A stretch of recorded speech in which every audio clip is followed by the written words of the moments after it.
Baik, selamat pagi. Mohon izin untuk para peserta untuk menghidupkan kamera terlebih dahulu dan juga mematikan suara, karena acara webinar sebentar lagi akan dimulai. Sebelum saya mulai, izinkan saya berpantun terlebih dahulu, Bapak Ibu hadirin dan rekan-rekan sekalian, dan mohon nanti dibantu dengan cakep.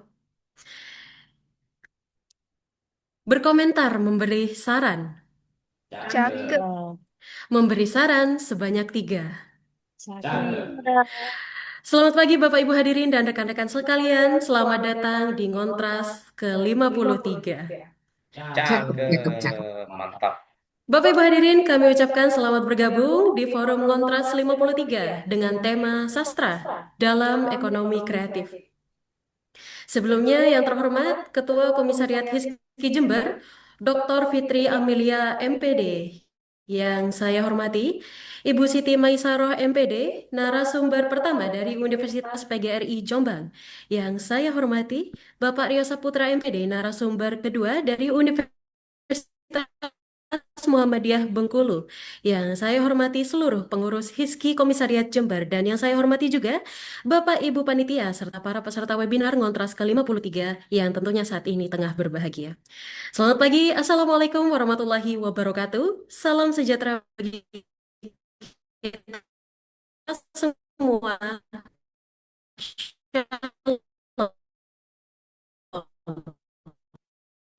Om Swastiastu, Namo Buddhaya. Juga dengan tema Sastra dalam Ekonomi Kreatif. Hari ini Sabtu, 27 Desember 2025. Hadirin yang berbahagia, saya sampaikan terima kasih setinggi-tingginya kepada hadirin yang dengan penuh semangat sudah hadir di forum tatap maya ini sekaligus berpartisipasi secara aktif.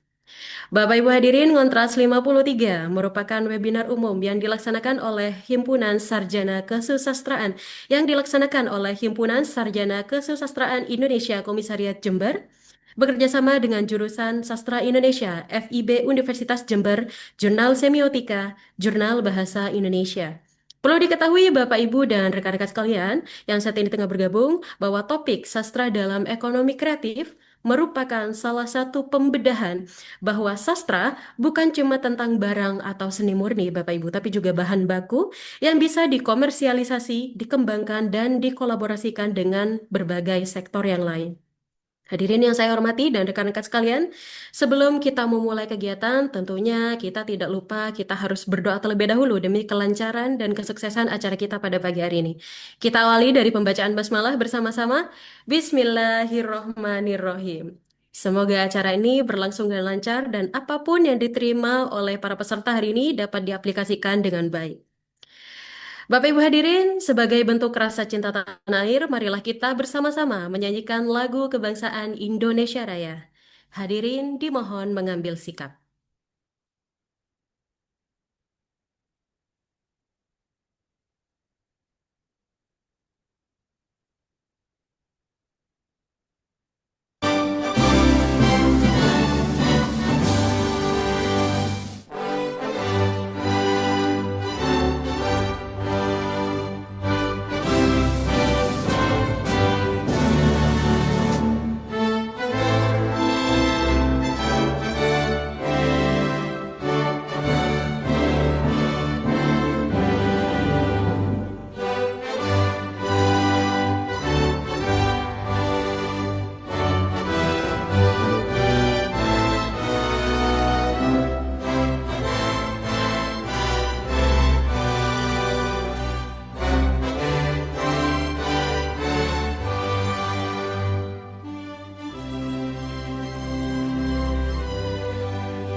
Baik, terima kasih disampaikan. Bapak Ibu hadirin dan rekan-rekan, marilah kita ikuti bersama sambutan yang akan disampaikan oleh Dr. Ira Yuniati MPD dari Universitas Muhammadiyah Bengkulu. Kepada beliau, kami persilakan. Yes, izin sudah bisa didengar, Mbak? Sudah bisa didengar Ya. dengan jelas, Ibu. Baik. Assalamualaikum warahmatullahi wabarakatuh. Salam sejahtera untuk kita semua. Yang terhormat Ketua HISKI Komisariat Jember, yang terhormat Ketua Program Studi Pendidikan Bahasa dan Sastra Indonesia Universitas Muhammadiyah Jember, Dekan Fakultas Keguruan dan Ilmu Pendidikan Universitas Abdurrahman Saleh Situbondo, yang terhormat Ketua Jurusan Sastra Indonesia Fakultas Ilmu Budaya Universitas Jember, dan yang kami hormati narasumber, panitia, dan peserta kegiatan pada hari ini. Pergi ke taman memetik melati. Melati putih harum baunya. Sastra kita rawat sepanjang hari agar bermakna bagi bangsa dan budaya. Puji syukur kehadiran Allah Subhanahu wa Ta'ala atas rahmat dan karunia-Nya sehingga kita dapat mengikuti kegiatan Ngontras 53 Ngobrol Nasional Metasastra yang diselenggarakan oleh HISKI Komisariat Jember dengan tema Sastra dalam Ekonomi Kreatif. Tema ini sangat relevan dengan kondisi saat ini ketika sastra tidak lagi hanya hadir sebagai karya estetik, tetapi juga memiliki potensi besar sebagai bagian dari industri kreatif. Digitalisasi tradisi lisan, teknik bercerita dengan inovasi media, penguatan literasi budaya, serta pengembangan sastra sebagai konten kreatif menunjukkan bahwa sastra mampu beradaptasi dan berkontribusi nyata bagi pembangunan budaya dan ekonomi. Melalui forum ini, kita berharap terjadi pertukaran gagasan yang konstruktif antara akademisi, pendidik, dan penggiat sastra, sehingga sastra tidak hanya lestari, tetapi juga produktif dan berdaya saing di era digital. Kami menyampaikan apresiasi dan terima kasih kepada para narasumber, moderator, dan pewara yang telah berkenan berbagi ilmu dan pengalaman. Terima kasih pula kepada seluruh peserta yang telah meluangkan waktu untuk berpartisipasi dalam kegiatan ini.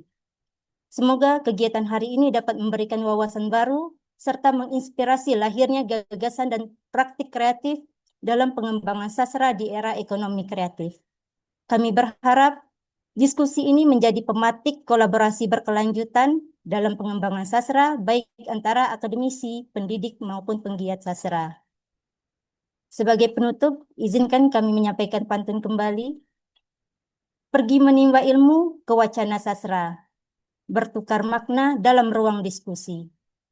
Ngontras HISKI menjadi jembatan budaya, menguatkan sastra dalam ekonomi kreatif negeri.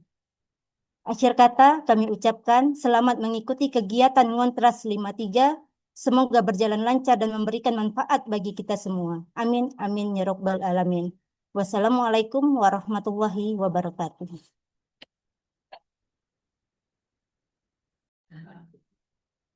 Baik, terima kasih disampaikan.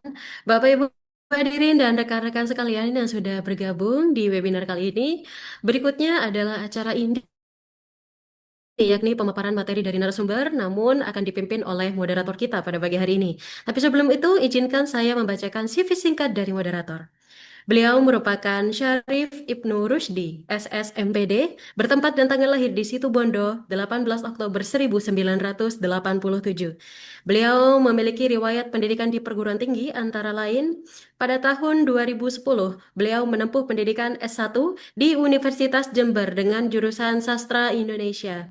Beliau kemudian melanjutkan kembali studinya di jenjang S2 di Universitas Islam Malang dengan jurusan Pendidikan Bahasa Indonesia. Beliau juga aktif dalam pelatihan profesional, beberapa di antaranya pada tahun 2022, beliau mengikuti pelatihan Teaching Proficiency Development yang diselenggarakan oleh Eduversal. Kemudian beliau juga pernah mengikuti pelatihan HOTS Implementation in Language Teaching diselenggarakan oleh Simeo, Whitep in Language.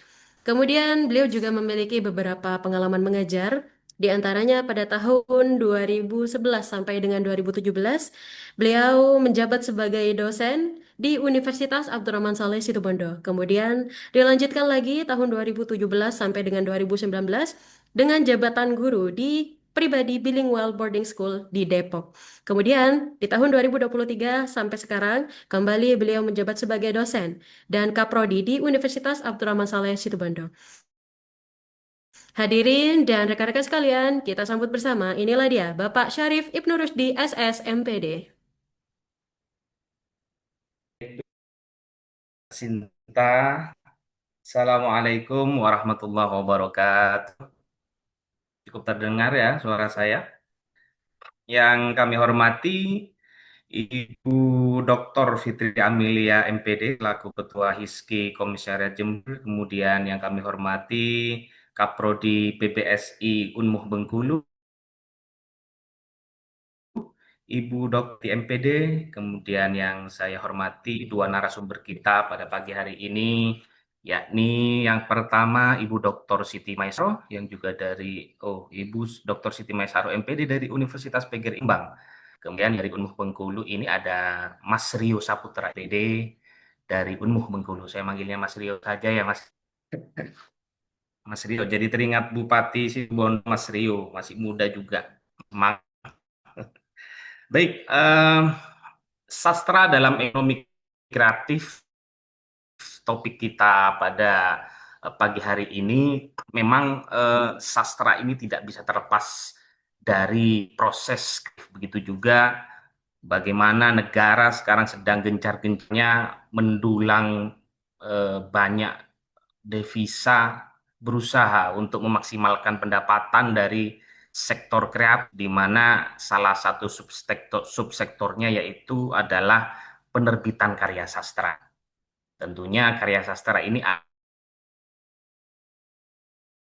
yang juga menjadi salah satu penopang dalam rangka mendorong industri kreatif yang ada di negara Indonesia.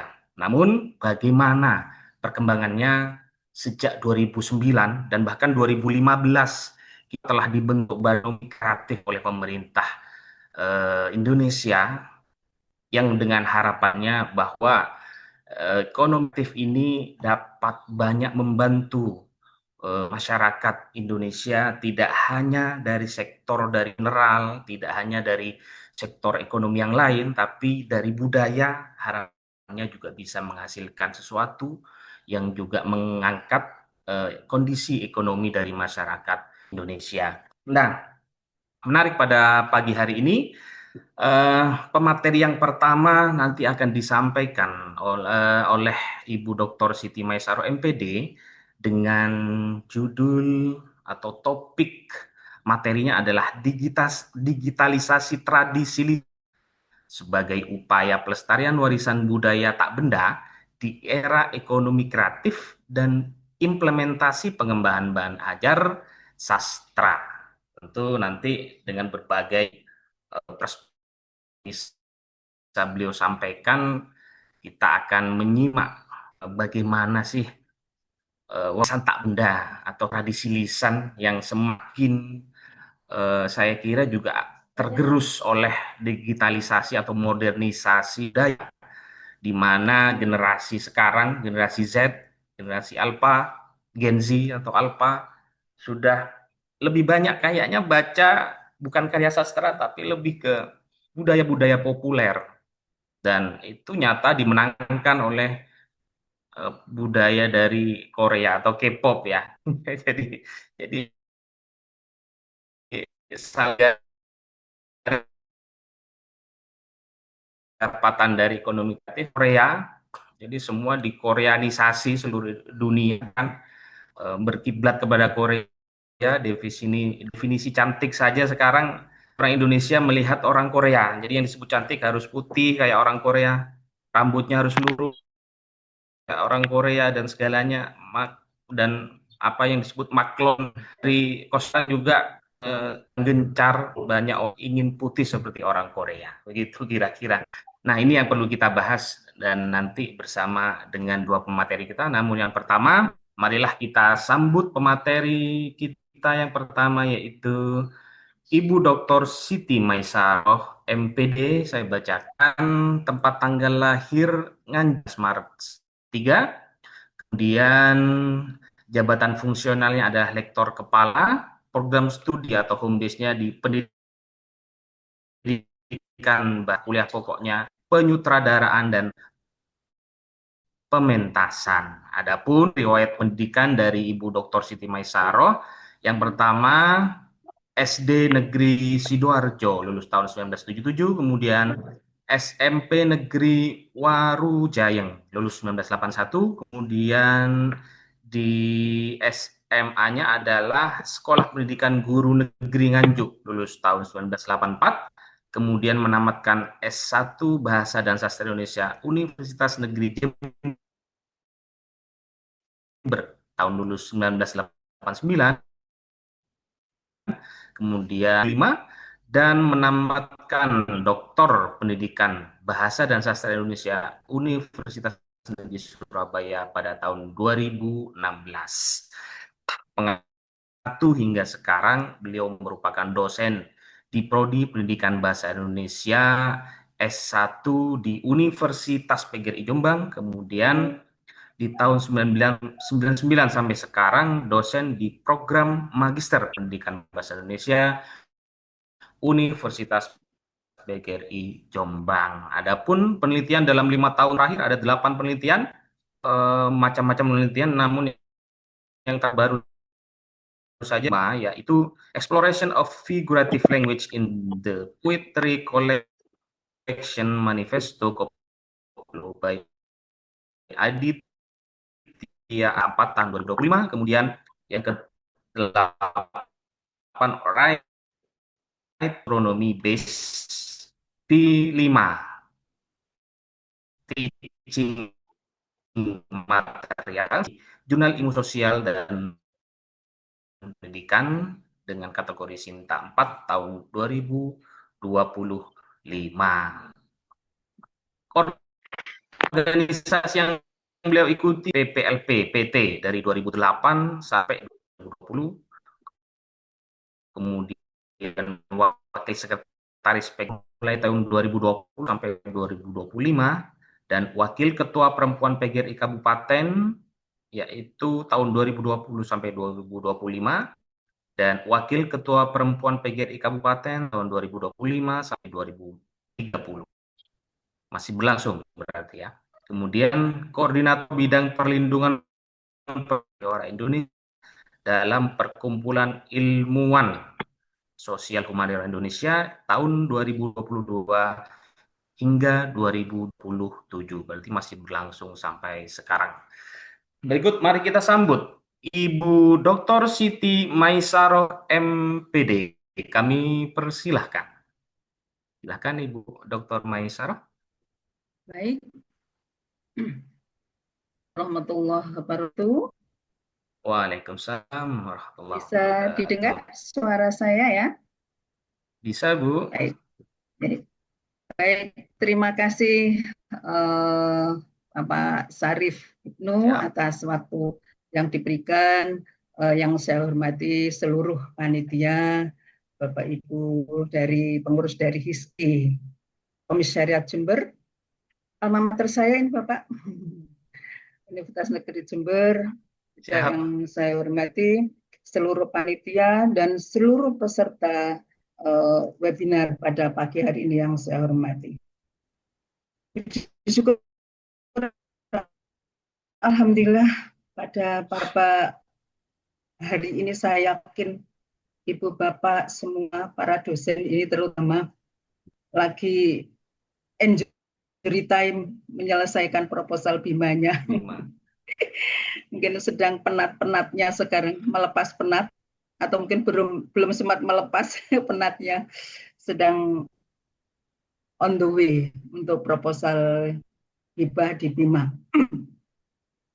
Saya buka dengan pantun dulu.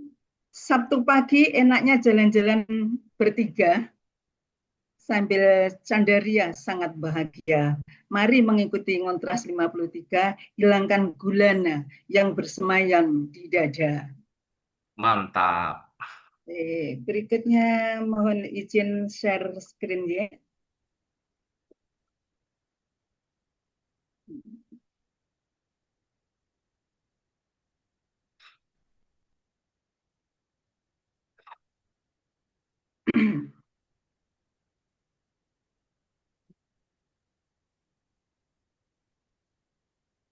Apakah bisa kelihatan, Ibu Bapak? Terlihat Bisa. cukup jelas. Baik, terima kasih. Pada kesempatan ini, topik yang saya angkat karena ini lagi booming tentang digitalisasi tradisi lisan sebagai upaya pelestarian warisan budaya tak benda di era ekonomi kreatif saat ini dan implementasinya bagi pengembangan bahan ajar sastra. Ini tidak terlepas dari karena background saya sastra, saya selalu menyertakan yang berbau sastra.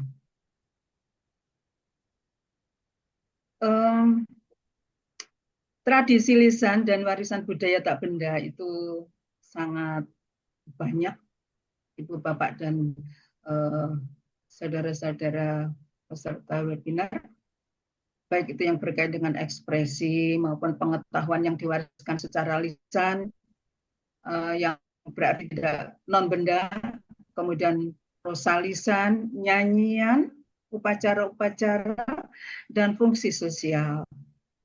Termasuk juga kalau di lingkungan Ibu Bapak, teman-teman semua ada tradisi lisan benda yang kemungkinan saat ini sedang mengalami hidup dan mati tak mau. Alangkah eloknya jika kita mempunyai meluangkan sedikit atau banyak waktu untuk melihat dan mengangkatnya kembali hakikatnya atau mengangkat kembali eksistensinya dengan melakukan entah itu revitalisasi ataupun mungkin karena kita sebagai pendidik yang menjadikan tradisi lisan yang ada itu kita angkat ke dalam bahan pembelajaran. Kalau baik itu di tingkat manapun, baik tingkat SD, SMP, SMA, perguruan tinggi, semuanya bisa. Karena itu merupakan sumber yang sangat berlimpah, saya kira, di lingkungan kita, di sekitar kita sebagai muatan budaya lokal. Saya kira kurikulum lokal itu sangat berlimpah bahannya. Salah satunya adalah tradisi lisan. Apa manfaatnya utama dengan kegiatan digitalisasi ini, yaitu untuk pendokumentasian, tidak punah. Kata Pak Sarif tadi, bagaimana di era bergelimpangan digital era yang seperti ini, termasuk tadi ada budaya Korea. Memang sekarang itu baik itu film drama Korea yang singkat-singkat itu sangat mendominasi di media sosial kita, Pak Sarif ya. Baik, jadi mendokumentasikan rekaman audio visual mungkin atau bisa ditranskripsikan, mungkin aksesibilitasnya. Jadi ada arsip digital melalui e-book atau melalui portal dan lain-lain. Kemudian keberlanjutan dan regenerasi, itu transfer antar generasi, itu juga perlu dilakukan. Kemudian bagaimana potensi ekonomi, ini juga sangat membantu. Jika kita melakukan digitalisasi, yang tadinya, contohnya misalnya kentrung, teman-teman. Kebetulan di Jombang itu ada satu tradisi lisan, kesenian lisan, yaitu berupa kentrung. Kalau di Jember dulu ada ini Pak Sarif namanya kentrung jos. Pada waktu saya masih mahasiswa dulu, ada kentrung jos. Yang sekarang yang nguri-nguri itu Pak Ilham, dosen Universitas Negeri Jember. Subasari. Iya, kentrung jos itu. Nah, kalau di Jombang itu ada yang namanya kentrung Jatimeno. Itu sangat riskan kondisinya. Maka dengan melihat kondisi seperti ini, saya terpanggil, sekarang saya angkat menjadi tema pada proposal di BIMA ini saya ajukan. Mudah-mudahan nanti lolos. Amin, amin. Ini kentrung Jatimeno. Itu juga begitu kondisinya. Hidup enggan mati tak mau karena sang dalang kentrungnya sudah yuswanya sudah 80 lebih dan regenerasinya sangat tertatih-tatih. Maka saya memasukkannya, pernah saya mengundang di kampus itu untuk tampil, kemudian mahasiswa saya berkolaborasi, saya boyong ke kampus itu mata kuliah dramaturgi. Ini salah satu, itu sebenarnya sebagai sumber ekonomi. Jadi ada potensi ekonomi di sana. Wisata karena dari bahan kesenian tradisional. Tantangan di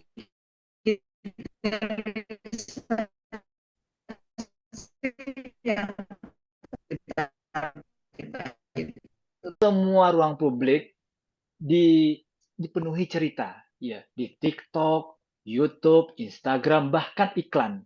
Pertanyaannya, di mana posisi sastra dalam dunia yang sangat naratif ini? Bahkan iklan sabun pun, kalau Bapak Ibu sering mengamati ya, saya pengamat iklan karena saya belajar, ini pesannya menarik sekali ya, dia iklan. Bahkan ada satu iklan yang tanpa menyebutkan mereknya, saking kreatifnya ya, karena orang tuh nggak mau dijuali, ya, nggak mau dipromosikan secara langsung. Dia ada pesan-pesan yang menarik. Nah, pertanyaannya bukan apakah sastra masih hidup atau tidak, pasti akan selalu hidup, ya kan? Tapi justru mengapa dunia luar itu begitu sastra? Kalau hemat saya, mohon maaf Bu Siti, saya sebenarnya orangnya interdisipliner. Saya mengajari sastra juga, bahasa juga, psikologi juga. Saya campur aduk karena sukanya interdisipliner. Bagi saya ilmunya harus ke dalam, ke samping, ke atas. Jadi saya suka menghubung-hubungkan beberapa ilmu-ilmu itu yang, apalagi sastra Ibu. Ilmu psikologi itu sangat erat kaitannya sama sastra. Betul nggak? Karena ada ilmu psikologi kan, ilmu perilaku manusia. Nah itu di sastra. Nah, bayangan saya, kenapa iklan-iklan di luar sana itu sangat sastra, ya, sementara kelas sastra sering terasa jauh dari kehidupan sehari-hari. Nah, kehilangan konteks ini evaluasi ya. Mohon maaf kalau saya mengomentar. Kadang-kadang kita kehilangan relevannya di dalam kelas. Nah, manusia itu sebagai homo narasi ya, makhluk pencerita. Bahkan kalau sama teman itu cerita, hei, saya punya cerita tadi, bercerita terus ya. Tetapi pertanyaannya, apakah cerita-cerita ini bisa nggak kita kaitkan sama ekonomi kreatif, kita komersialisasikan, bisa menghasilkan bukan hanya cuan ya, uang, tapi menghasilkan nilai, punya makna di tengah-tengah masyarakat. Nah, kebutuhan akan cerita ini tidak akan pernah hilang. Sejak dulu sampai hari kiamat, insya Allah sudah bercerita. Bahkan hadis-hadis Nabi itu penuh dengan cerita. Di Quran pun, kalau disebut dalam Quran itu ahsanul qasas, sebaik-baik cerita, kisah Nabi Yusuf itu ya, dengan cerita. Apa fungsi cerita?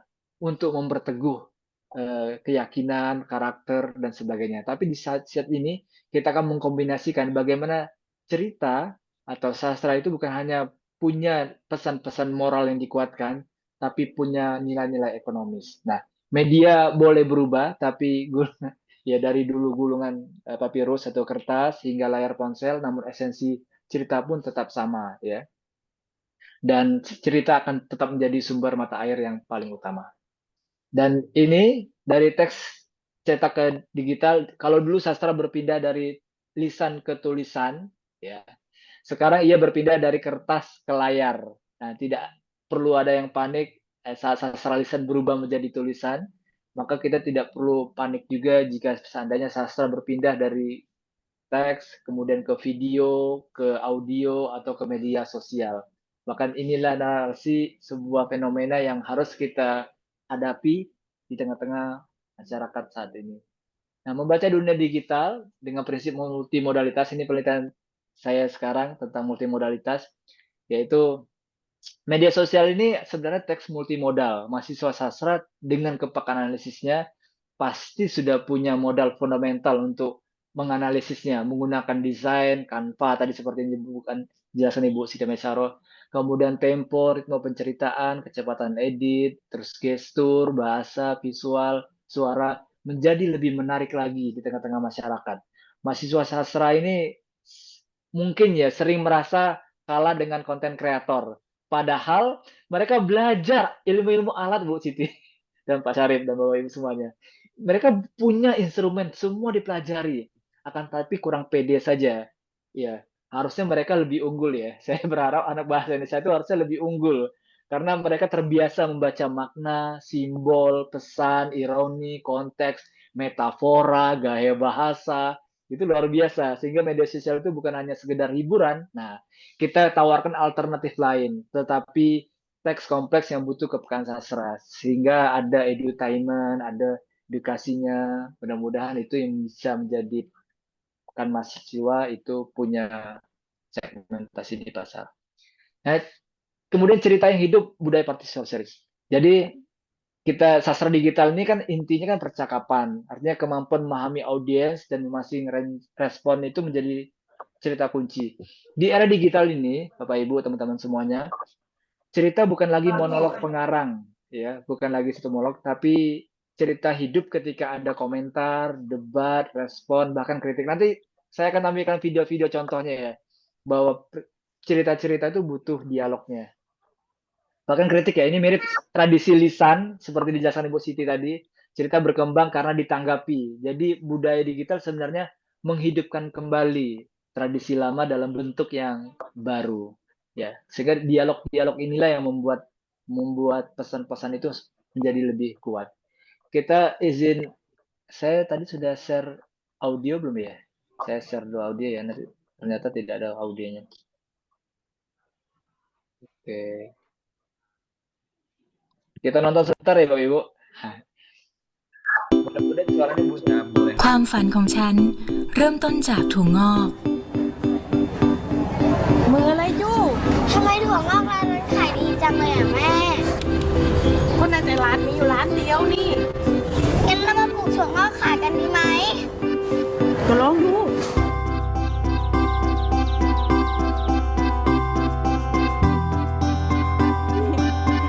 นี่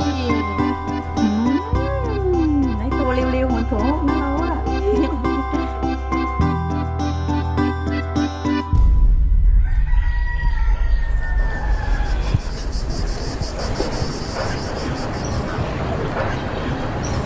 ไม่เป็นไร ลองปลูกใหม่ดู การปลูกถั่วงอก แม่จบแค่ป .4 มีความรู้แค่พออ่านออกเขียนได้ แต่แม่ชอบที่จะแก้ปัญหา จะได้ผลลัพธ์ ก็ลองดู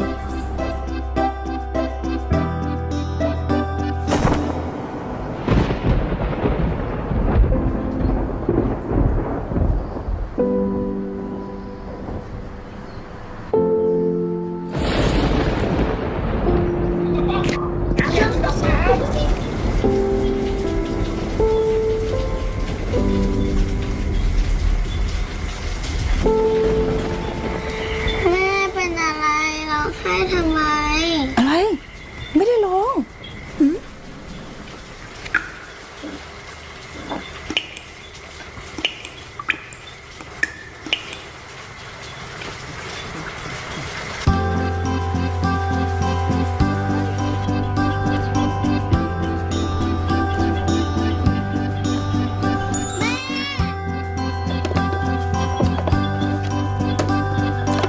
อีกรอบนึงอีกรอบนึง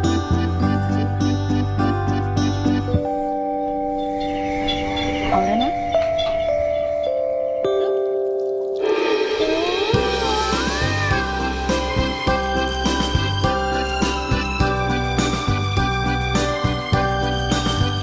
มันจะได้ผลเหรอแม่ ก็ลองดูนะ คำว่าลองดูของแม่นี่แหละ เป็นปุ๋ยอย่างดี ที่คอยบำรุงรากของความอยากรู้ อยากทดลองของฉัน ให้งอกงาม ไม่มีวันสิ้นสุด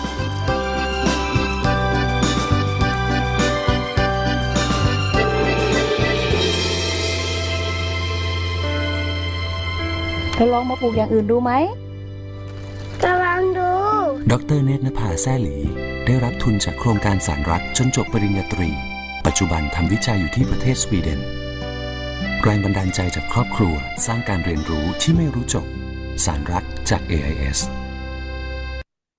Oke, Bapak Ibu. Itu tahu nggak iklan tentang apa? Ada yang tahu nggak ICE itu apa? Dia Apa ikut ya? apa, Pak? Ada yang tahu, Pak?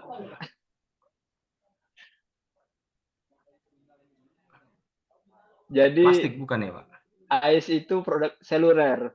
Iya, perusahaan seluler di Oh. Thailand. Ada juga Bapak Ibu di Indonesia ini ada satu iklan yang tidak menyebutkan merek. Iklan apa itu? Ayo silakan ketik di chat Bapak Ibu, teman-teman. Teman-teman yang mahasiswa boleh ketik di chat, boleh langsung sampaikan. Ada iklan yang tidak sama sekali sepanjang durasi iklan menyebutkan mereknya. Luar biasa kan? Iklan apa itu? Yang tahu betul dapat brosur umroh. Ayo cepat. Cepetan. Ada teman-teman mahasiswa? Ayo iklan apa? Iklan rokok. Oke, Pak Agus. Silakan dapat brosur umroh ya. Nanti ambil di Bengkulu. Brosur umroh dipelopori, disponsori oleh ini Universitas Muhammadiyah Bengkulu ya. Oke, betul. Itu iklan rokok. Sama sekali tidak menyinggung rokok. Iya, luar biasa iklannya. Kekuatan cerita. Apa yang mereka bangun dari sebuah cerita. Akan lanjut sebentar.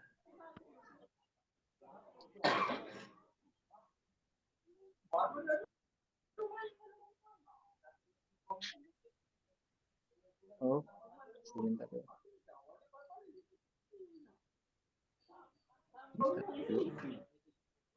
Tampilannya oke.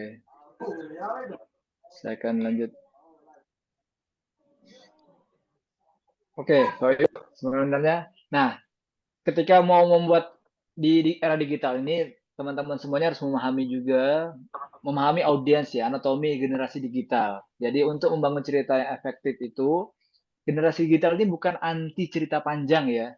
Jadi teman-teman yang lebih memahami, jadi ketika melihat generasi digital ini, mereka itu hanya anti cerita yang tidak relevan. Itu intinya ya, bukan anti cerita panjang. Jika ceritanya panjang, kalau relevan pun mereka akan tonton sampai habis. Nah, perhatian itu direbut ketika oleh content creator itu dalam hitungan detik yang namanya hook. Nanti kita akan bahas di slide-slide selanjutnya.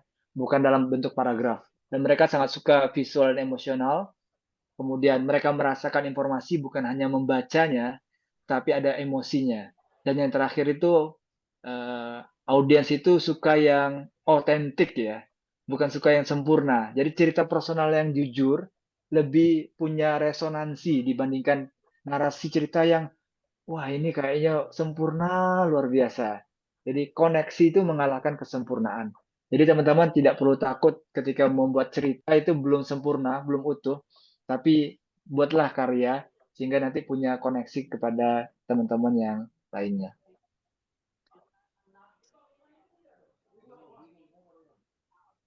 Ini ada contoh ya yang saya akan tampilkan lagi. Oh, saya belum share ini lagi tadi ya. Soundnya sudah ya? Sudah. Oh, sudah ya, Mas. Oh.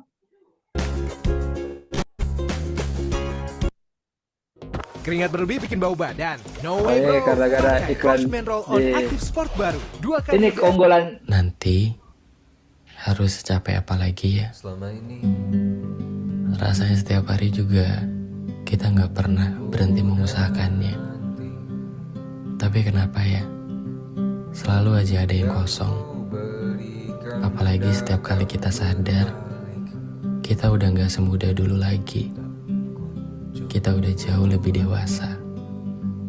Yang harusnya kita bisa bantu orang tua, nolongin banyak teman, hingga nyenengin orang-orang yang kita sayang. Tapi kenapa ya? Rasanya masih terlalu jauh. Terlalu jauh untuk nolongin diri sendiri aja kita sering lupa. Kita lupa bilang maaf sama diri sendiri. Yang padahal setiap hari selalu kita ajak dia capek. Kita ajak dia berlari. Yang kita sendiri aja gak tahu ini arahnya kemana. Jadi buat itu semua, rasanya terlalu gak tahu diri aja. Kalau sampai hari ini kita gak minta tolong Tuhan buat bantuin kita. Oke, saya stopkan batas situ dulu. Iya. Jadi teman-teman itu cerita sehari-hari yang relate dan jujur. Betul? Ya, itu cerita yang dekat dengan kita dan teman-teman, beliau penulis juga, kemudian bagaimana mengkonversi dari buku menjadi sebuah audiovisual di YouTube yang punya iklan dan punya dampak ekonomis juga. Jadi ini peluang yang cukup menghasilkan kalau teman-teman fokus untuk aktif di dalam dunia digital, ya. Jadi teman-teman bisa gunakan kesempatan ini untuk belajar bagaimana mengkonversi sebuah bahan tadi menjadi digital yang menarik. Nah, teman-teman, ini ada aspek tuh cerita digital biasanya ya, 15 sampai 60 detik. Ini memang tidak mudah. Bagaimana membuat cerita yang panjang tadi kita buat 15 sampai 60 detik saja, jadi hook biasanya itu supaya orang tujuannya menghentikan scroll ya. Kadang-kadang kalau nggak relevan dia akan skip ke atas. Nah, ini pintu gerbang sastra digital 0 sampai 3 detik. Biasanya berupa pertanyaan reflektif atau konflik langsung atau pertanyaan kontras atau potongan dialog yang misterius. Biasanya kalau di film itu ada cuplikan-cuplikan itu ya. Misalkan kita buat hook, ada teman-teman yang bisa buat contoh tidak? Jika sastra tidak menghasilkan uang, misalkan apakah pembelajaran sastra masih relevan? Nah, misalkan pertanyaan seperti itu ya. Kemudian inti ceritanya konflik atau emosinya, ada elemen tokohnya, ada permasalahan, ada ketegangan emosionalnya. Jadi banyak mahasiswa, ini bukan penyederhanaan sastra sekali lagi, tapi ini bagaimana mengkompresi makna supaya lebih padat, seperti puisi yang singkat tapi padat makna ya. Tantangannya justru lebih berat, bagaimana menyampaikan emosi dalam waktu yang sangat terbatas. Kalau durasinya panjang mungkin oke, tapi kalau durasinya cuma 1 menit, tadi Ibu Siti tadi 5 sampai 7 menit ya, itu pun sudah lumayan berat. Ya, dibandingkan film yang 30 menit, misalkan 1 jam, 2 jam, menjadi 5 menit. Dan 5 menit menjadi 1 detik, 1 menit. Itu kan luar biasa. Kemudian resolusi punchline-nya. Dan teman-teman, bahan baku. Saya tanya dulu. Bahan baku. Konten itu apa? Ada yang tahu tidak? Silakan teman-teman bisa ketik di chat bawah. Bahan baku konten itu apa? Ada yang tahu tidak? Tadi sudah brosur umroh ya, apalagi sekarang ya. Boleh pulang duluan mungkin ya, Ibu. Yang tahu sudah boleh pulang duluan lah, karena sudah paham materinya kan. Jadi nggak harus sampai selesai. Ada mahasiswa? Ya masih menyimak, katakan saya. Saya mau cek lu yang masih nyimak. Coba. Ya, katakan ketik saya dulu. Kita mau Ketik cek dulu saya yang masih masih hadir menyimak. Sambil nanti Bu Kaprodi ngecek ya, ini Bu Ira, ini yang Tiara. Oh, menggulu semua nih. Bu Erna. Jadi ketahuan ya, siapa yang masih menyimak ya.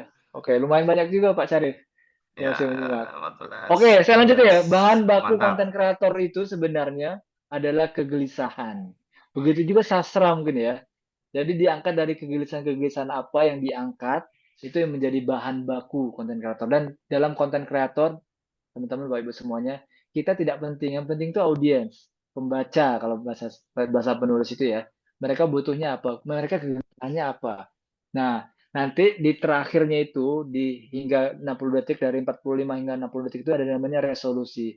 Selainnya itu adalah pesan, kejutan, refleksi atau ajakan berpikir.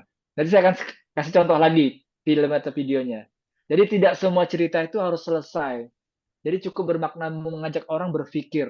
Jadi justru di situ letak menariknya membuat sebuah cerita. Saya ada video, masih ada video seperti ini. Tenang saja, masih banyak ini. Nah, teman-teman, sekali lagi sastra bukan lagi soal panjang, walaupun dalam teks-teksnya tentu harus butuh panjang, tapi juga padat makna. Ya, jadi setiap elemennya harus bekerja karena ada emosi, ada suara, itu harus selaras ya. Nanti saya akan contohkan contoh videonya. Kemudian setiap gambar yang harus bercerita. Kalian sastra di era digital ini, teman-teman, bagaimana membuat makna tadi yang panjang menjadi lebih singkat. Dan setiap detik harus punya kejutan, harus punya tujuan. Dan teman-teman tahu, itu iklan di TV itu setiap menit berapa kira-kira? Dibayar juta Pak Syarif. Iya, itu 1 menit saja dia per detik bayarannya. Luar biasa ya. Betul. Coba bisa bayangkan Pak, kalau nyusun script writer-nya itu anak mahasiswa PBSI. Dibayar berapa tuh Bu Siti?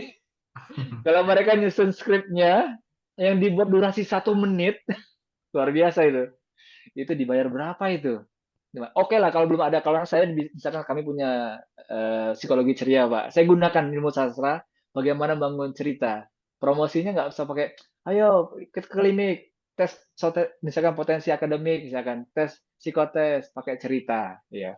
Namanya si Fulan, dia kelas ini sekarang. Nah, kayak gitu lah ya, mulai dari permasalahan, kebingungan mencari jati diri, yang kemudian orang tuanya dan sebagainya. Nah, kayak seperti itu ya. Jadi itu bisa menjadi poin penting bagaimana sastra itu nanti akan. Nah, teman-teman itu punya keahlian ya. Jadi harus punya. Ini contoh yang menarik. Mudah-mudahan ada suaranya nih.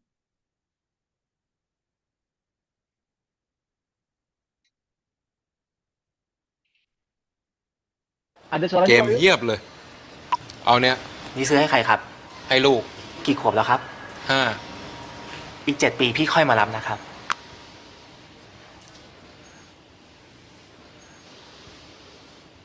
ยังไง 12 ปี เป็นอายุที่เหมาะสมในการเล่นแท็บเล็ตครับ และช่วงที่เขายังเล็กอยู่ ผมอยากให้เขาได้ใช้ชีวิตอยู่กับพี่ ได้รู้จักความอบอุ่น ความรัก ก่อนที่เขาจะกลายเป็นหุ่นยนต์ ครับ รอหน่อย Advice มีแต่คำแนะนำที่ดีให้คุณ เกม 2 ปี เป็นอายุที่ Jadi itu salah satu iklan yang punya pesan yang menarik ya. Apalagi sekarang Kominfo rencana pembatasan gawai ya. Gawai itu pesannya 1 menit tapi bermakna. Bagaimana para orang tua hendaknya menemani anak-anaknya dibandingkan membelikan gawai. Itu seperti itu kurang lebih contoh ininya. Saya ada satu lagi beberapa yang saya sampaikan.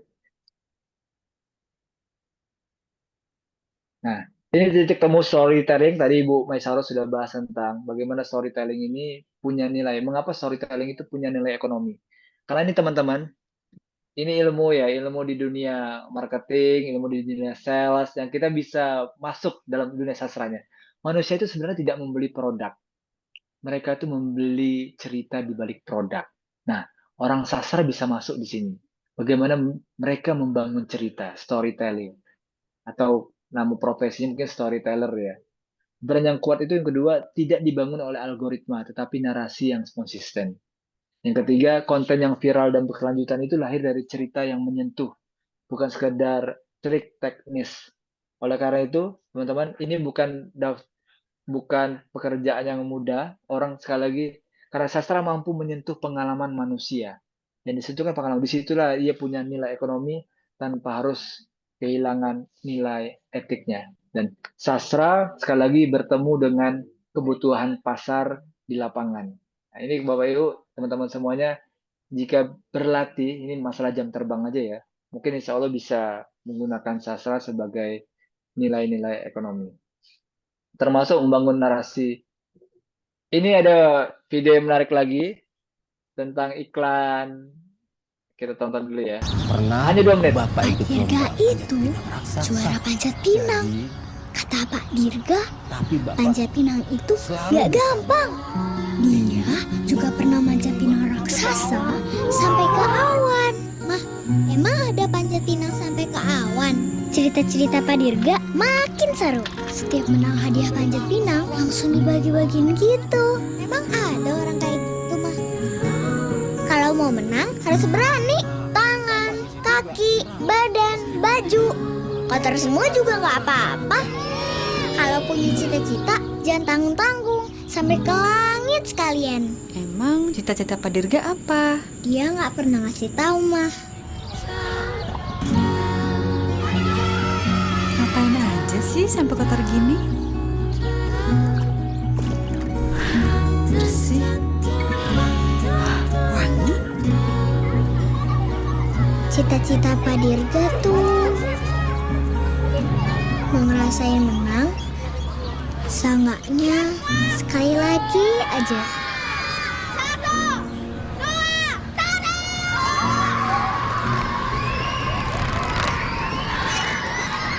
3.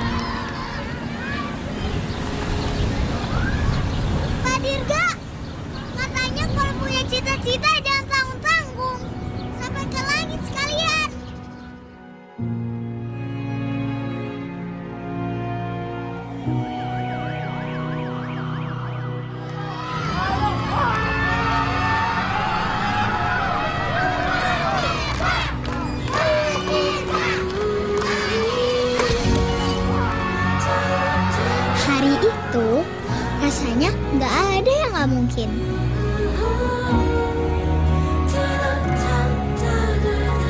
Cerita keajaiban Pak Dirga bikin kita percaya untuk selalu berusaha dan pantang menyerah.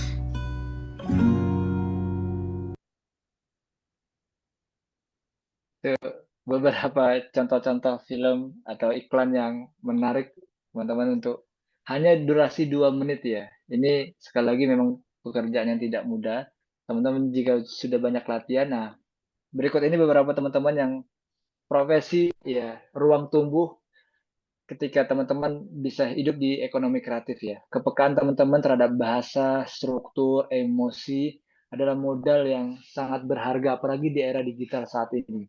Beberapa pekerjaan atau profesi yang bisa teman-teman lakukan itu seperti digital storyteller ya, seperti konten-konten tadi misalkan, penulis konten naskah ya. Naskah konten, kemudian kreator edukasi, kemudian voice over juga bisa termasuk. Saya ada kemarin kolaborasi sama namanya Pak Wildan, itu orang Ternate, dia sastra UGM, kemudian saya buat naskahnya, beliau yang menarasikannya, nanti saya akan tunjukkan contohnya. Kemudian scriptwriter, film, series, iklan, seperti tadi. Kemudian pegiat sastra digital, kreator konten advokasi sosial. Ini beberapa profesi-profesi yang teman-teman bisa coba ya dilakukan sekarang. Ini bukan daftar pekerjaan instan ya. Ini sebenarnya peta kemungkinan-kemungkinan. Mahasiswa sastra tidak harus jadi influencer, tapi bisa menjadi perancang makna di balik layar dan itu sangat dibutuhkan hari ini. Ya. Sastra ini sebagaimana ini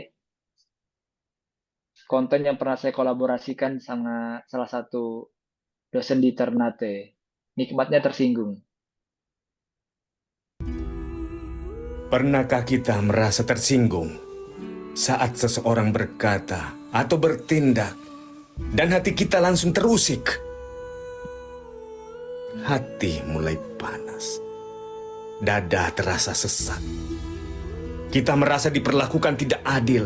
Kita ingin membela diri, ingin membalas.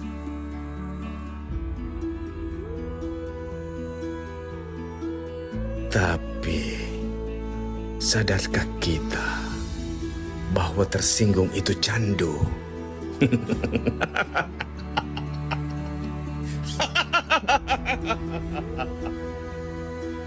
Semakin sering kita Nanti saya lanjutkan panjang ya, tapi seperti itulah contoh bagaimana mengolah vokal ya, intinya bagaimana di sini mengolah vokal voice over ya. Jadi profesi juga yang bisa dilakukan oleh teman-teman di bahasa. Jadi salah satunya teknik olah vokal.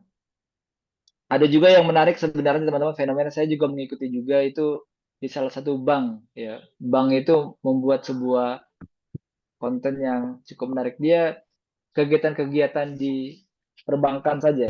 Misalkan Bianca? Iya, Pak. Mari, Pak.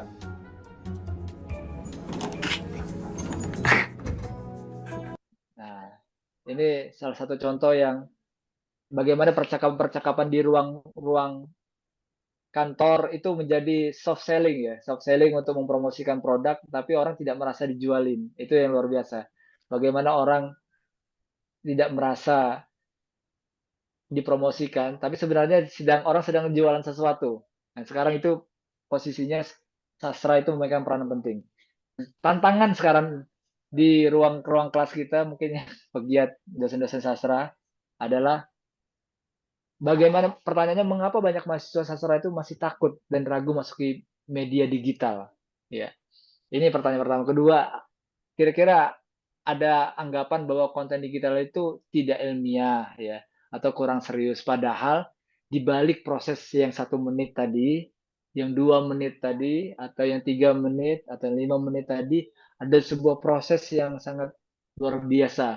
Ya, mulai dari skripnya, mulai pengaturan kameranya, audionya, dan sebagainya. Nah, selanjutnya tantangan yang ketiga, kurikulum seringkali belum mengajarkan cara praktis mengkonversi analisis teks menjadi produksi konten. Nah, ini tanggung jawab pedagogis kita bersama, khususnya para dosen, para pendidik, untuk memperbaharui cara kita memandang dan mengajarkan sastra. Insya Allah nanti kalau jika kelas-kelasnya menarik, kemudian mereka bisa menghasilkan nilai, bisa berkontribusi di masyarakat, mudah-mudahan itu menjadi sebuah kebahagiaan tersendiri. Nah, bagaimana arah baru pembelajaran sastra? Ini saya, karena ini ngobrol singkat, ya. Pertama, sastra sebagai praktik hidup, ya. Dan merekomendasikan bukan hanya sebagai objek analisis yang kaku. Kalau dulu saya menganalisis ya, analisis struktural, analisis seperti ini, itu tetap diperlukan. Tapi bagaimana nanti mengubah juga arah baru sastra itu menjadi praktik yang hidup. Kedua, media digital sebagai laboratorium. Jadi bukan hanya teks yang dikaji, bagaimana mahasiswa terbiasa untuk bereksperimen, berkarya, dan berdialog dengan publik. Sehingga mereka menjadi orang-orang yang punya nilai manfaat lebih. Yang ketiga, mahasiswa sebagai produsen. Mereka didorong untuk menjadi kreator makna, bukan hanya konsumen atau analisis. Dan mengajarkan sastra ini berarti mengajarkan cara bercerita di dunia nyata. Dan itu banyak sekali kebutuhannya dan banyak sekali peminatnya dan bisa menghasilkan nilai, makna, dan bernilai ekonomi. Dan sekali lagi, mengajar sastra hari ini bukan berarti meninggalkan teori, tetap teorinya dibutuhkan, bahkan teori menjadi fundamen pokoknya, tapi menambah praktiknya. Jadi bagaimana ilmu tadi, teori di ruang kelas, dipraktekkan dalam laboratorium di media digital. Mahasiswa tidak hanya menulis cerita, tapi juga menjadi pencerita di ruang publik. Nah, terakhir, sastra tidak sedang kehilangan tempat, ia hanya berpindah medium saja. Tugas kita sebagai akademisi dan pegiat sastra adalah memastikan ia tetap hidup, bermakna, dan berdaya di ruang digital dan di panggung ekonomi kreatif. Terima kasih, mungkin itu dari saya. Saya akhiri juga dengan pantun penutup. Tak terasa ini hampir jam 12 tiba, diskusi hangat pun berakhir sudah. Kalau cerita hari ini berkesan di jiwa, semoga mengalir jadi karya nyata. Assalamualaikum warahmatullahi wabarakatuh. Waalaikumsalam warahmatullahi wabarakatuh. Baik, beri tepuk tangan kepada narasumber yang kedua kita tadi, Mas Rio. Menarik sekali materi yang diberikan ya, sangat sesuai dengan keadaan atau kondisi para mahasiswa kita, kemudian para Gen Z yang sekarang itu lebih gandrung melihat sastra itu atau melihat sesuatu cerita yang berbasis digital, kira-kira seperti itu ya. Namun belum berakhir karena kita masih ada sesi tanya jawab. Baik, ada waktu masih tersisa 30 menit. Saya beri kesempatan 3 penanya dulu untuk bisa memberikan pertanyaan kepada kedua narasumber kita. Baik, saya persilahkan. Silakan jika ada yang ingin ditanyakan atau ingin didiskusikan pada kesempatan kali ini, 3 penanya dulu. Saya persilahkan.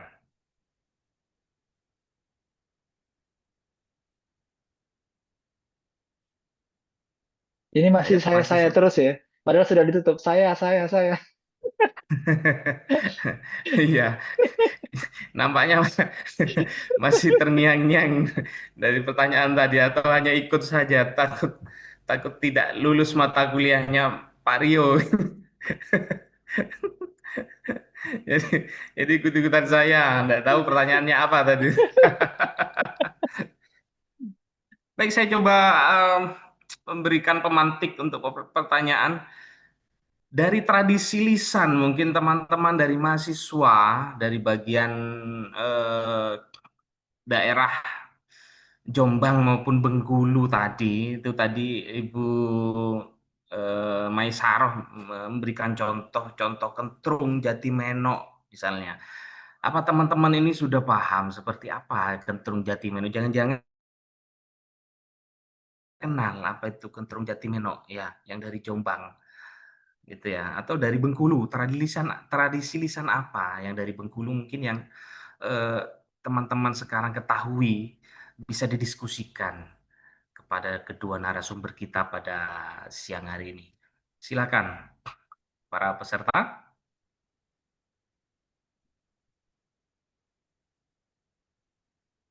Ini pewara boleh bertanya ini, Pak ya. Silakan Sinta, ayo Sinta. Apa yang menarik tadi kemudian membuat kamu ingin bertanya kepada Mas Rio atau kepada Ibu Maisaroh? Silakan Mbak Sinta yang Boleh, Sinta. Nanti Sinta Dewi. Sintawati. Ayo Mbak Sintawati.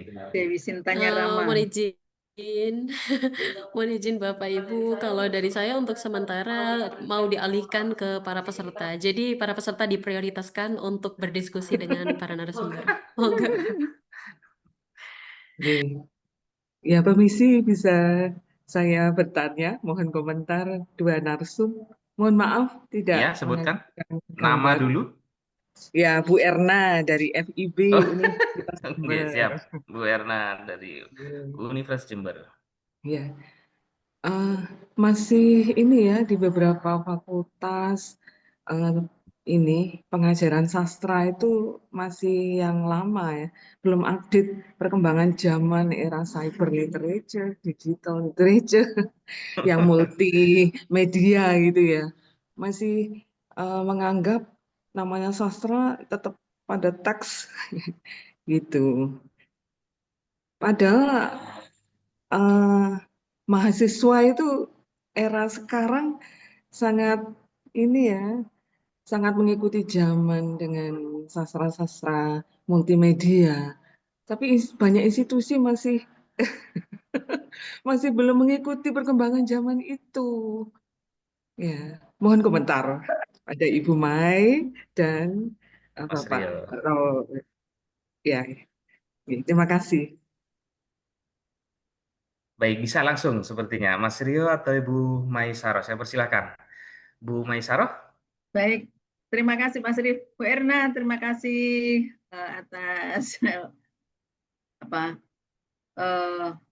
pertanyaan bola apinya tentang pembelajaran sastra. Dilematis memang pembelajaran sastra, Ibu Bapak teman-teman semua. Apalagi di era ChatGPT, AI. Aduh, kadang-kadang saya agak, karena saya termasuk orde lama, prihatin gitu. Kalau membuat pertanyaan pakai HP, pakai ChatGPT.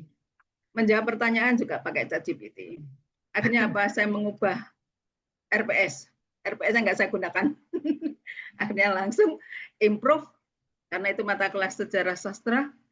Apa yang sudah kamu baca, akhirnya harus tol. Paling tidak 6 antologi puisi, 6 antologi cerpen, 6 drama, 6 novel. Baik yang populer termasuk yang digital. Karena apa? Selama ini yang menjawab itu mesti ChatGPT gitu. Bahkan membuat cerita dari ChatGPT ya, Ibu. Iya, makanya terus kemudian saya buat itu Bu Erna. Saya kan nggak kurang lakon ya. Gitu. Akhirnya ya tetap akhirnya ya kita yang ya harus berkorban untuk waktu, dan karena harus setoran itu. Mas Rio harus pakai setoran, setoran bacaan dengan membawa ini. Kalau misalnya itu dari karya sastra yang cyber itu juga ditunjukkan HTTP-nya itu juga gitu. Itu salah satu trik yang semester ini yang saya lakukan itu, karena sangat di dada ini rasa nggak enak gitu. Aduh, ini mahasiswa sastra tapi nggak kenal karya sastra. Bagaimana mau menghormati, mau menghargai pengarangnya? Seperti itu. Hingga lupa pada sejarah. Itu yang pertama.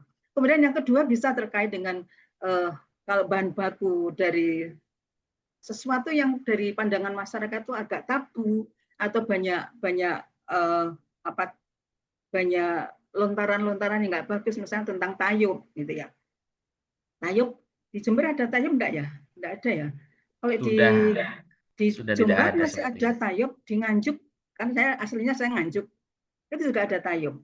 Yang di tayub di Jombang itu kemudian dicoba oleh teman-teman dosen dan mahasiswa itu dibuat film pendek. Tayub yang tadinya itu dianggap tabu dan seterusnya kemudian dilakukan rekontekstualitas. Jadi konteks yang selama ini direvitalisasikan sehingga menjadi penghargaan, menjadi senang pada seni tayub, tidak pada sesuatu yang negatif sifatnya, tapi seni yang murni bagus itu. Ada keindahannya. Dibuat film pendek. Itu sangat hebat.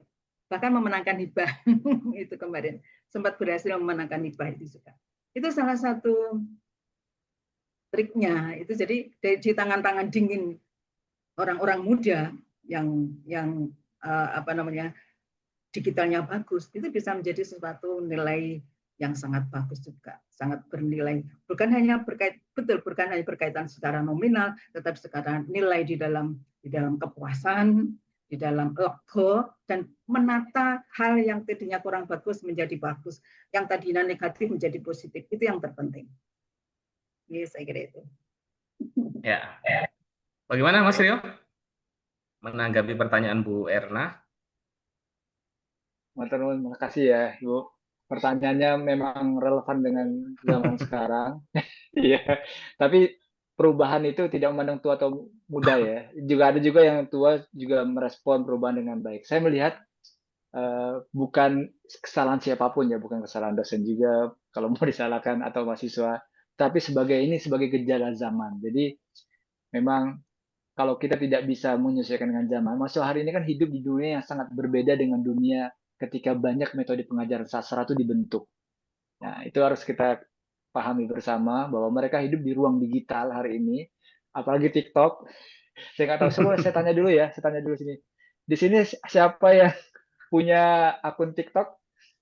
TikTok, IG, Facebook.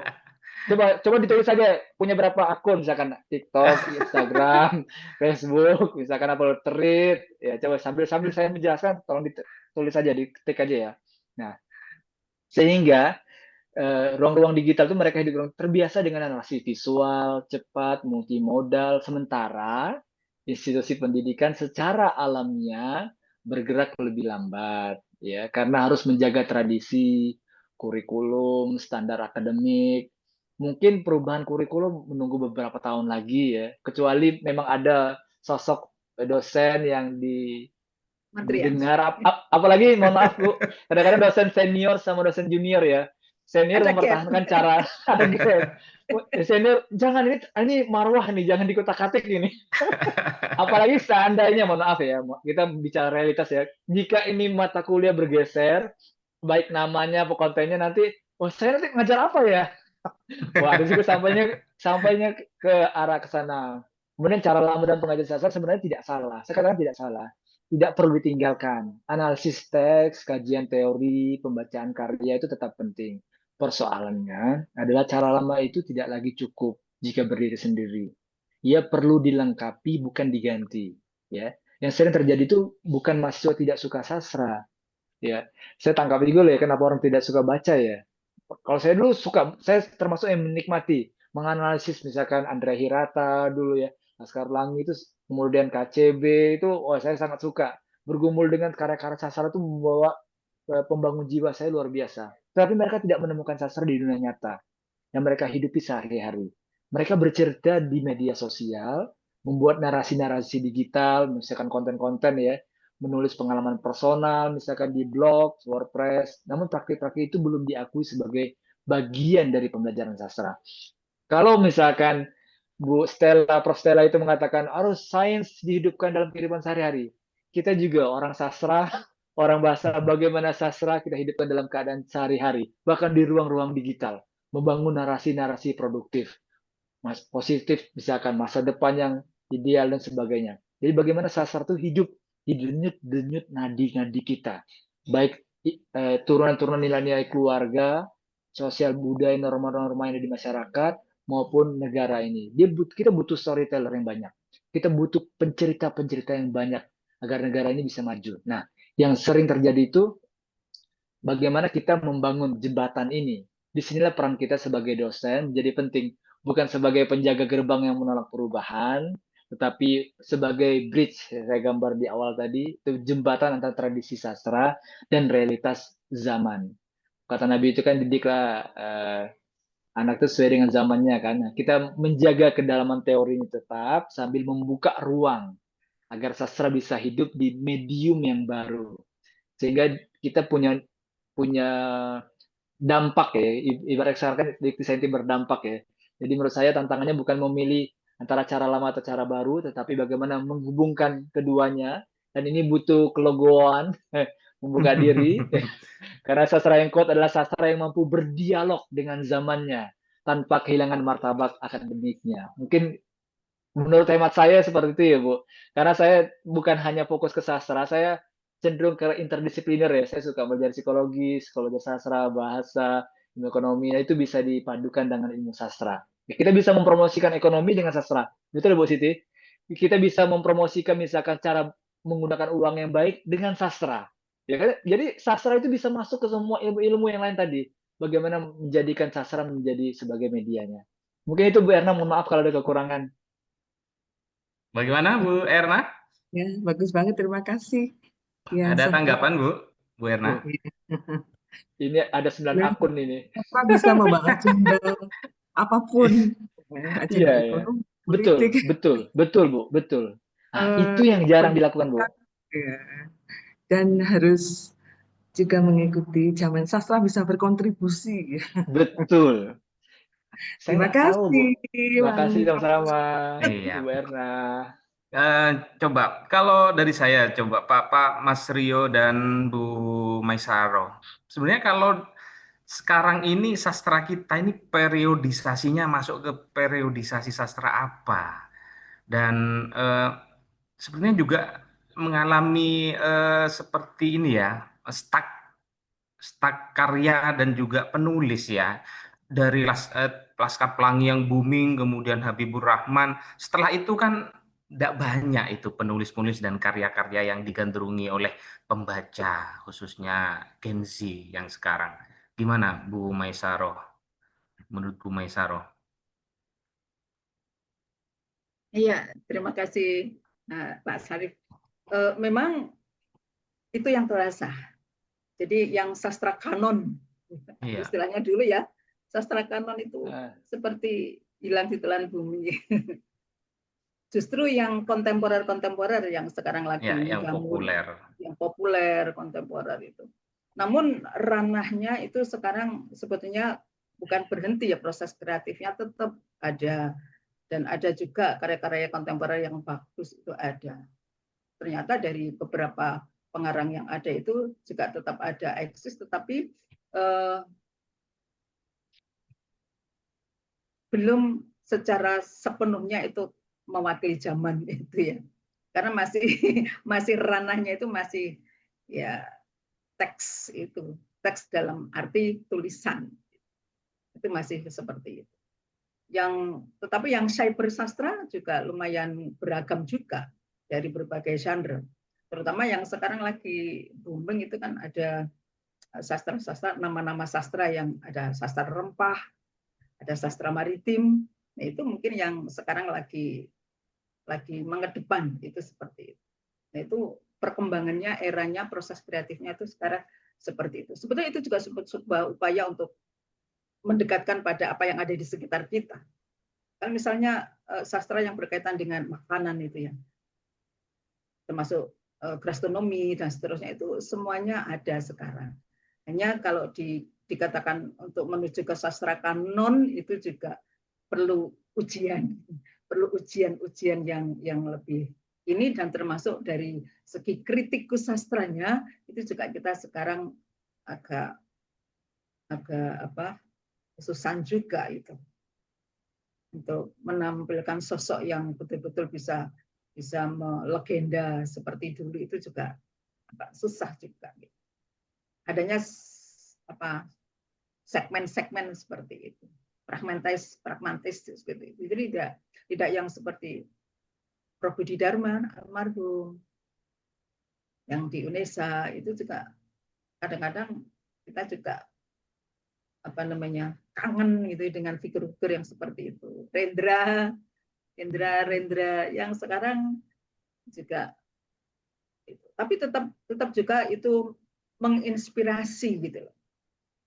Makanya pengarang-pengarang yang sekarang di era kontemporer ini juga kalau mereka di dalam semangatnya itu dari sastra-sastra yang kanon tentu akan berbeda cara penikmatannya dibandingkan dengan yang sifatnya kontemporer populer saja. Itu saya kira. Iya. Mas Rio, gimana Mas Rio? Adakah sastrawan yang digandrungi pada Ka- Gen Z sekarang. Kalau saya lihatnya sekarang yang lagi in itu Terelie sebenarnya ya. Dia banyak Masih sekali ya, semua masih ya. disinggung ya. Ya, sekelas Terelie aja berapa kali dia menyinggung tentang misalkan royalti ya, mungkin itu juga menjadi permasalahan kalau dia nggak gigi. Kalau Terelie kan kali Masalah faktor perut ini masih ini belum masa selesai ya. faktor kali kan, dia misalkan punya 20 karya, oke lah, Benar, yang baru benar. baru merintis misalkan Pak Syarif baru satu novel langsung tenggelam, lalu kayaknya oh kapok saya buat Udah benar. iya, sehingga mereka kalau kurang nawaitunya ya, intensinya kurang kurang kekeh, kurang gigih, pasti akan mundur mundur di tengah jalan. Tapi kalau nawaitunya jelas, nah sekarang ini bagaimana kita mengkonversi ini lagi, balik lagi sekarang tren-tren ini mengkonversi dunia-dunia digital ini tadi yang kita harus hadapi. Kalau Terelia, hemat saya cukup produktif ya, sangat produktif sekali ya. Bahkan di Gramedia itu menghadapi pasar-pasar di Shopee itu kan itu menjadi tantangan tersendiri. Kenapa banyak penulis-penulis yang kayaknya aduh kalau sekelas Terelie, dia Lestari, misalkan dia penulis-penulis besar itu dia tidak memikirkan lagi ya karena udah banyak karya-karyanya. Tapi yang baru-baru ini saya sampaikan teman-teman punya banyak ruang, tetap menulis buku hemat saya itu tetap dibutuhkan Bapak. Sekarang lagi merancang juga satu novel walaupun ada sasar digital seperti ini tetap saya harus fokus ke satu novel ini apa saya akan break menjadi sebuah fragmen-fragmen cerita-cerita kecil nanti kita akan lihat. Tapi sastra Indonesia hari ini dapat dipahami bahwa periode pasca kanon itu atau pasca cetak ini masih ketika tidak ada lagi satu pusat yang dominan ya. Kalau dulu media cetak itu misalkan Gramedia, saya dulu percetakan di Penebar Swadaya. Ya, bahkan sudah sepi sekarang. Beberapa sudah di PHK. Jadi dunia percetakan pun sudah sepi sekarang, Pak. Jadi saya Betul, nggak tahu betul. dunia cetak ini apakah, tapi tetap Akan ada. Saya habis yakin tetap masanya. ada. Akan habis masanya. Ya. Bahkan sudah sekarang tuh, Pak. Saya udah ngerti. Saya teman saya kosan itu, Pak. Sebelah saya itu orang IT. Jadi katanya Mas Rio buat PDF aja. Nanti saya ajarkan. Jadi buat website, kemudian nanti ceritanya dibuat di PDF. Nanti mereka masuk ke link, mereka bayar, PDF nanti terkirim otomatis. Mas Rio tidur aja, misalkan ada 10 pembeli, masuk 1 juta, Auto. misalkan Auto auto ya, payment ya. atau payment ya. Saking kan dia nggak pakai penerbit mayor lagi. Tapi penerbitnya bukan minor, bukan mayor lagi ya, penerbit besar. Tapi cetak sendiri aja sekarang udah, Cek sendiri. Mas. Buat sendiri, kita dia anggaplah harganya misalkan kita Jual kasih dengan sendiri. 30.000 ya cetakan. Ya. Saya juga membeli beberapa produk-produk PDF itu saya membeli, udah lumayan juga ya. Bahkan Ibu, ini kalau pinter ya, sekali lagi storytellingnya tadi, itu ada e-book yang bisa menghasilkan 174 juta. Luar biasa nggak? Menghasilkan di dunia digital ya, dan tidak perlu Digital. percetakan. Benar, benar, Dan benar. tidak perlu percetakan. Nah, mahasiswa harus dibuka mindsetnya. Jadi berkarya itu jangan stuck. Kalau saya dulu, Pak, wah penerbit mayor gimana ya cara tembusnya ya? Saya harus di reject, harus di Sekarang nggak perlu kayaknya. Jangan berkecil hati ya, masih banyak jalan lain. Jangan berkecil hati. Ada banyak jalan lain. Bahkan e-book sendiri, kalau teman-teman kreatif berkolaborasi dengan anak IT, kemudian anak misalkan tab, itu bisa buat di blog, bisa pembayaran auto payment, itu masuk ke rekening. Kita tidur pun udah berapa tuh jalan terus itu. Nah ini mungkin mudah-mudahan bisa menjadi cakrawala kita. Banyak sekali yang butuh kita pelajari. Walaupun tidak ada percetakan, yang besar-besar lagi tantangan kita sebagai akademisi ini bukan menunggu sastra booming lagi kemarin seperti yang dulu ya Pak Syarif, tapi membaca Iya. perubahan ini dengan kacamata yang baru. Makanya saya sebenarnya bukan fokus pure orang sastra, tapi saya memberikan perspektif baru sehingga diskusi ini mudah-mudahan ada arah-arah yang agak unik ya dibandingkan orang-orang sastra murni sehingga membantu sastra menemukan bentuk-bentuk kebermaknaannya di zaman digital. Jadi sastra tidak sedang mati atau macet. Ia mencari cara hidup yang berbeda saat mungkin ya, Pak. Mohon maaf kalau saya salah ya. Mungkin mediumnya yang berbeda. Betul. Di era digital seperti sekarang tentu penyesuaian itu mutlak dilaksanakan begitu ya Mas Rio ya. Iya. Agar tetap eksis dan seperti juga tradisi lisan yang harus banyak buat dalam bentuk digital. Iya. Dan Betul, juga betul. perlunya adanya kolaborasi antar ilmu interdisipliner seperti Mas Rio katakan bahwa harus ada orang marketing di situ, ada teman-teman seni budaya, Iya, betul. musiknya juga, arrangernya yang harus bisa menembus bagaimana yang sekarang disukai oleh Gen Z gitu kan ya, Betul, biar betul. FYP gitu ya. Oh, Jadi tradisi lisan biar jadi FYP dan tiap hari teman-teman Gen Z bisa menikmati itu dalam sebuah platform yang mungkin seperti TikTok, iya, kemudian Instagram dan lain-lain itu ya. Perlu seperti itu ya Mas Rio ya. iya, Perlu betul, Pak. berbenah. Ada lagi ya pertanyaan? Waktu tinggal 5 menit, saya kira mungkin bisa dicukupkan diskusi kita pada siang hari ini. Namun sebelumnya presensi sudah bisa dibagi ya Bu Zarna ya, presensi dari acara kita. Proses nggak Pak? Ya, sambil lalu. Ya.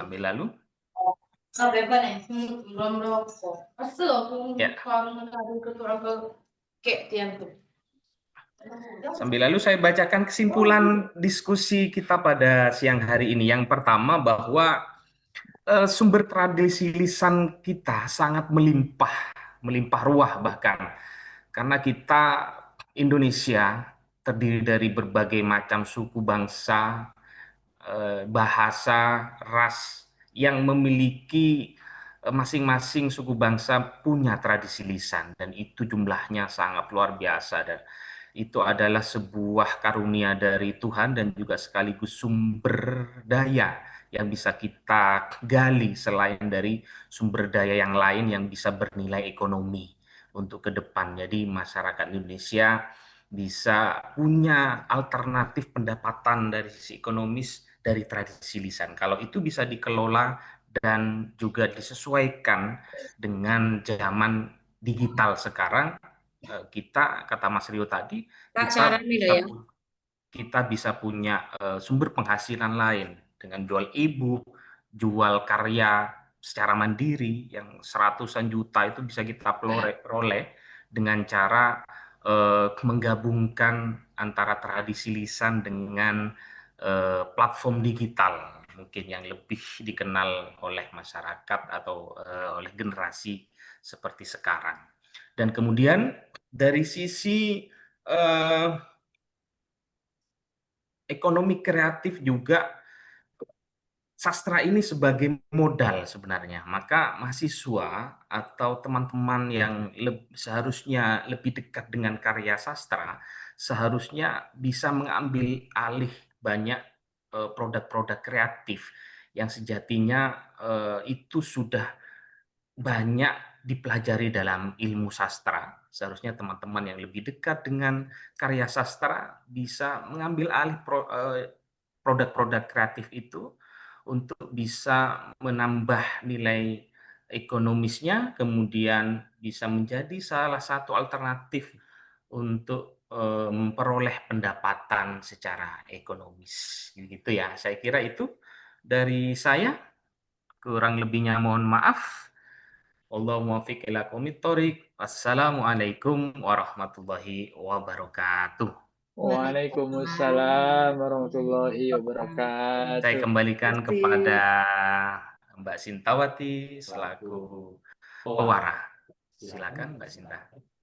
Baik, terima kasih Bapak Ibu hadirin dan peserta yang berbahagia pada siang hari ini. Berakhirlah sudah ya kegiatan kita pada siang hari ini. Luar biasa sekali pemaparan materi dari para narasumber. Semoga apa yang dipaparkan pada hari ini bisa diaplikasikan dengan baik oleh teman-teman semua di kehidupan nyata nantinya. Baik, Bapak Ibu dan rekan-rekan sekalian, saya sampaikan terima kasih atas partisipasi Bapak Ibu dan rekan-rekan sekalian. Mohon maaf atas segala sesuatu yang kurang berkenan di hati.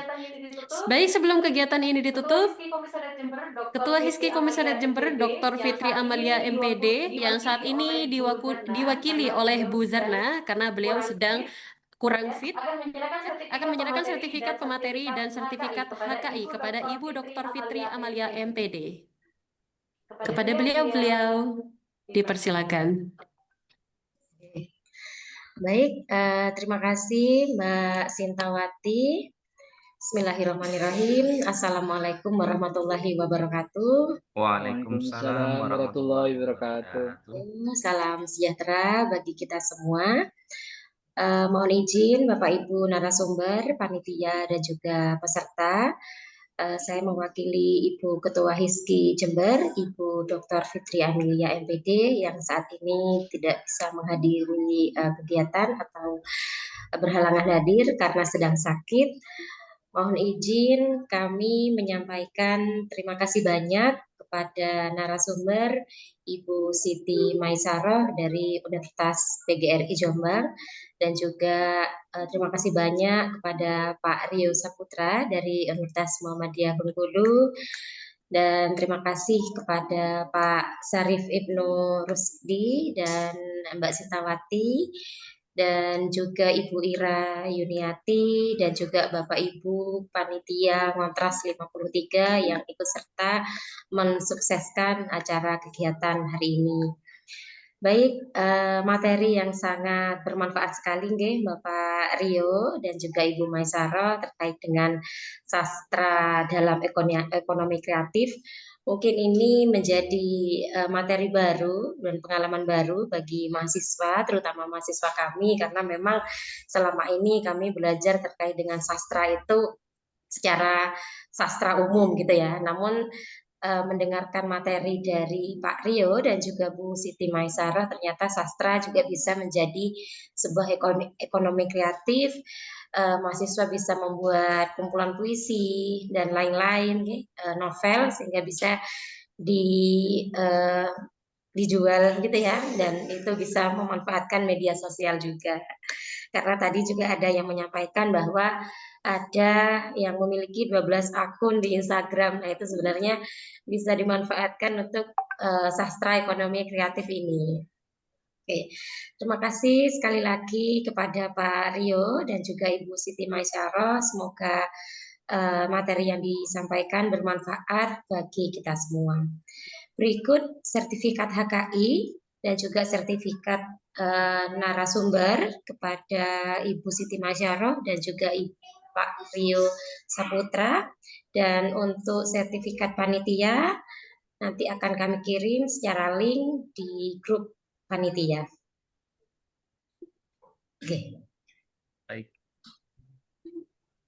Oke. Sekali lagi kami ucapkan terima kasih. Saya tutup dengan pantun, Bapak Ibu. Suasana kontras yang asik dan segar. Cakep.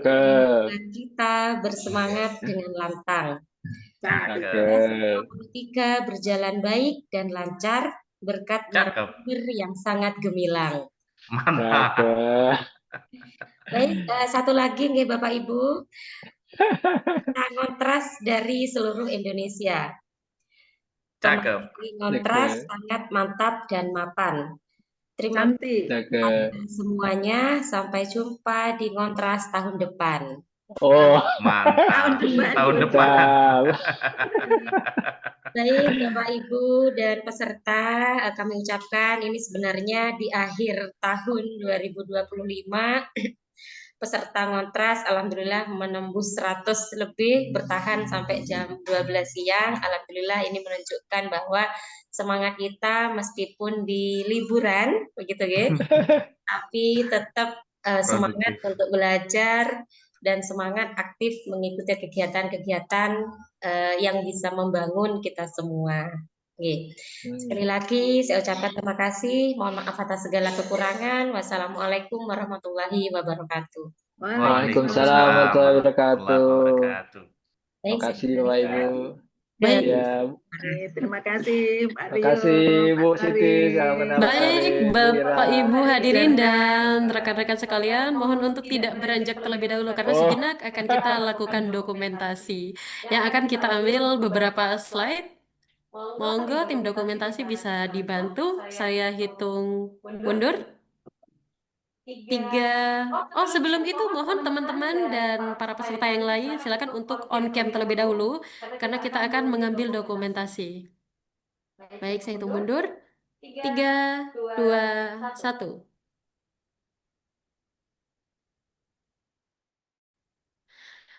Baik, Bapak Ibu Panitia, apakah ada pose spesifik nggih untuk kegiatan ngontras ini? Mungkin salam literasi atau adakah? Gimana? Literasi. Bapak Ibu Panitia? Oke, salam literasi, gini ya Mbak. Ayo salam Begini. literasi. Baik. Teman-teman bisa mengikuti ya. Oke. Baik. Saya tunggu mundur lagi. 3, 2, 1. Baik, terima kasih Bapak Ibu narasumber yang sudah berkenan menyempatkan waktunya dari pagi sampai siang hari ini. Semoga apa yang sudah dipaparkan oleh Bapak Ibu bermanfaat bagi kita semua dan bisa diaplikasikan dengan baik oleh para peserta yang sudah hadir di tatap maya ini, nggih, Bapak Ibu. Bapak Ibu hadirin, karena sejak tadi kita sudah dihujani pantun, ya saya sebagai pewara tidak mau kalah pembenaran pantunnya, nggih. Saya tutup dengan pantun lagi. Pergi ke sawah sebagai petani. Cantik. Tidak lupa memakai sepatu. Cantik. Demikian kegiatan webinar ngontras hari ini. Kita jumpa lagi di lain waktu. Saya Sintawati. Wassalamualaikum warahmatullahi wabarakatuh. Salam sejahtera bagi kita semua. Salam Om Swastiastu, Namo Buddhaya, salam kebajikan, Rahayu. Terima kasih Mbak Sinta, terima kasih Bu Zarna, Pak Mas Rio, Bu Maisaro, Bu Erna, Bu Ira. Sehat semuanya. Semangat. Amin, amin, amin. Semangat Ibu. Ira dan Mbak Siti, terima kasih semuanya. Sama-sama. Ya. Mohon pamit Mohon ya. izin, mohon izin.